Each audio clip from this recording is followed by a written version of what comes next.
Wait until you see the insanity that was my day on Monday. I got up and made dinosaur eggs like I do most mornings, obviously. And then I told Lola to F off because that's just our relationship. Andrew had something weird in his coffee, who knows. And then I had my vitamins and got some work done. Then I had a meet and greet with a potential dog walking client. So I went and met them. I got back home and I used my walking pad. I just got this. I've only used it 2 days so far and I really like it. Like I walked 10,000 steps 2 days in a row. So we love that. River is fascinated by it.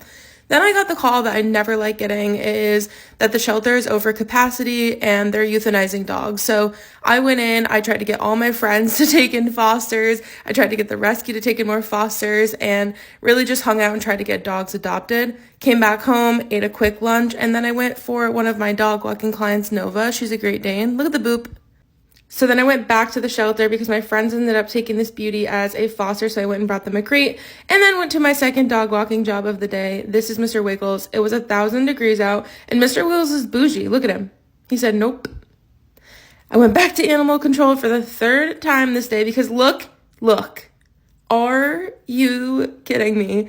I am unwell. I'm still unwell. This is Rowan. She is the newest Billy's buddy. I literally cannot even deal. She is 5 pounds. 5. And look at River. She is fascinated by her. And then I went back home and finished some work.